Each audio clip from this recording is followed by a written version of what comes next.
The Lore Forge.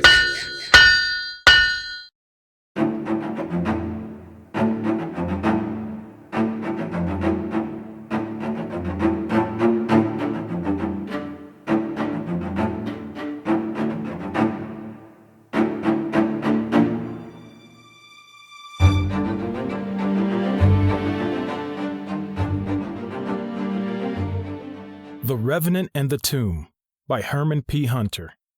Chapter 1. Dangerous deed laying down gold in a place such as this, Dram said as he set his flagon back on the tavern table. Halfway through draining the beer from his mug, a single talon bounced and banged on the worn wood of the rude table. It was a long bar of gold as thick and as long as a man's index finger. A precious thing, it shimmered in the light of a single tallow candle. Finally coming to rest on the worn and stained wood of the table, it lay exposed to the ready glare of greedy eyes. Dram's cautious stare briefly fixed on the golden token, then quickly scanned the room. Extending his hand, he reached out and covered the prize before scooping it under his palm. "Perhaps you should check if it's truly gold," said Halcedric, his keen gray eyes fixed on the older man. The pair couldn't be more unalike. Youth contrasted with wizened age. Halcedric stood tall and proud, a knapsack slung over one shoulder, tight flaxen curls cut trim atop a fair face barely touched by age. His clothes were stained from the road, and the filth he wore was a testament as to how far he had come to meet the elder guide. Mud stained his trousers and the white sleeves of his shirt, and spattered his well-worn leather vest that had seen more than its fair share of the world. "Later, sit," Dram said, sitting up and pointing to a nearby chair with his clenched fist.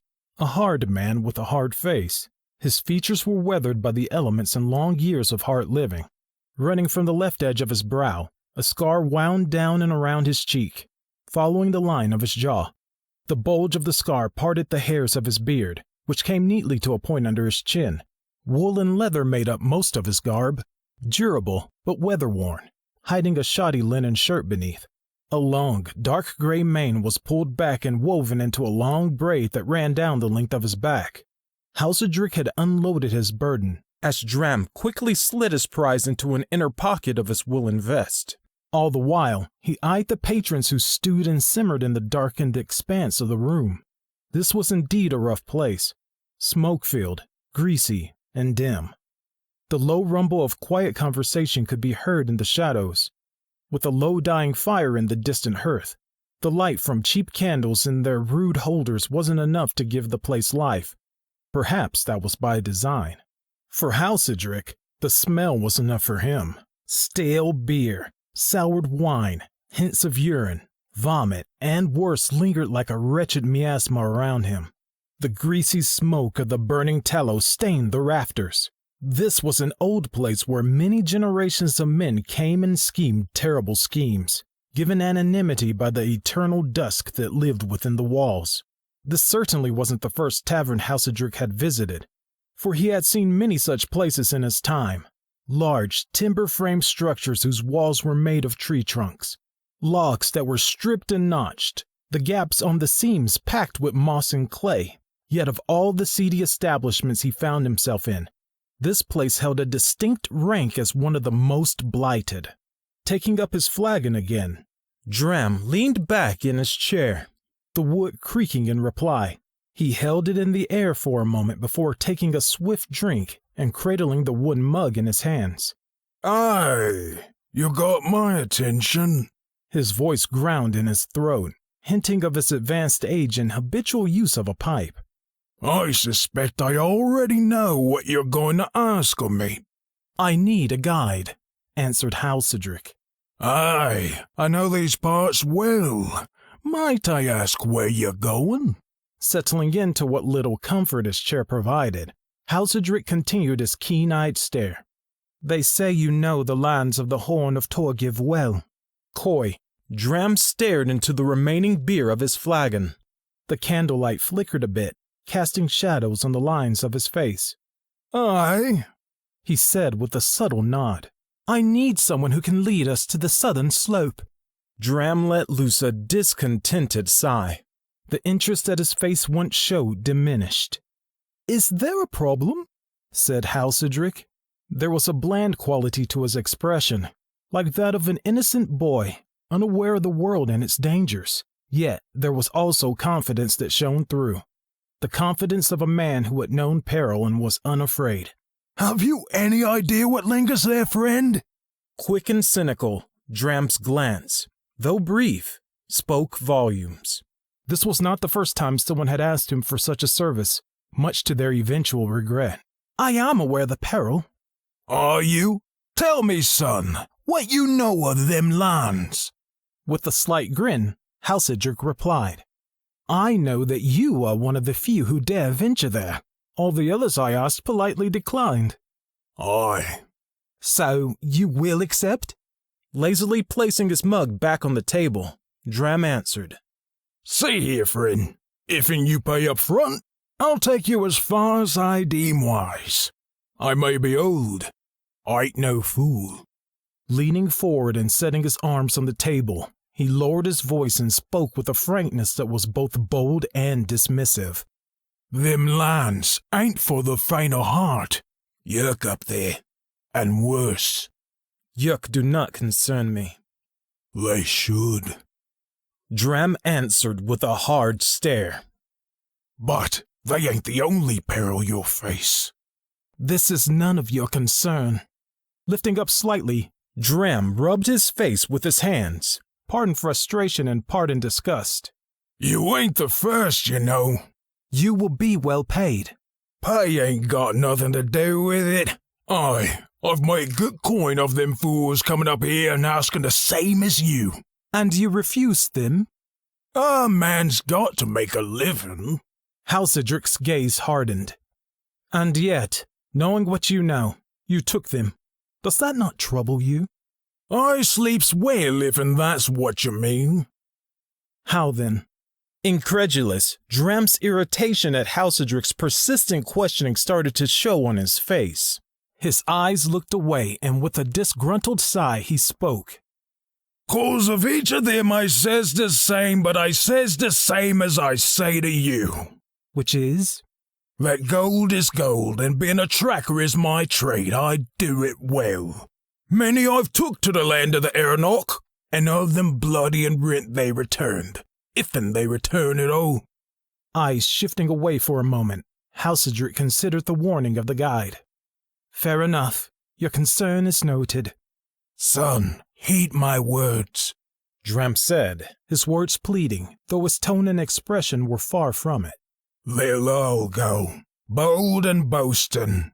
Cedric Strongarm, Thanos the mighty blade, some for glory, most for riches. What they find is ruin and death, every one, no exception. And you will be no different." "Your warnings are well heeded," Halcedric said, his former composure returning to his face. "I assure you we seek neither glory nor riches." His eyes returned downward for a moment, before looking up once more. "Have you seen it?" Brows furrowed, Dram asked sharply. "Seen what?" "The entrance." Slowly Dram sat up, a sort of stunned confusion washing over him. "You know of it?" With a slow, silent nod, Halcedric answered. Dram had to think for a moment before answering. In the distance, the legs of a bench scraped against the wooden floor, accompanied by soft footfalls that disappeared in the distance. This got the old guide's attention, and his eyes sought the darkened forms that lay beyond Halcedric. "Aye," Dram answered. "Once, when I dared venture close." "And what lie within?" Shaking his head in reply, Dram answered. "Don't know, don't care." "Those who did venture in, what did they speak of?" "Ghosts, some said. Others spoke of demons. One claimed a foul voice in the dark. All of 'em half mad." "When can we depart?" The sudden change in conversation broke the grim spell that lay on the aged guide. He looked confused for a moment, and then his head turned to his beer. Taking up the flagon, he leaned back in his chair once more and stretched out his legs. He pondered the question for a moment, cradling his flagon in both hands. 2 days to gather provisions, and then we can be off. I'll need payment ere we depart. How much? How many are you? Make plans for 4, though there are only 3 of us, said Halsidrick.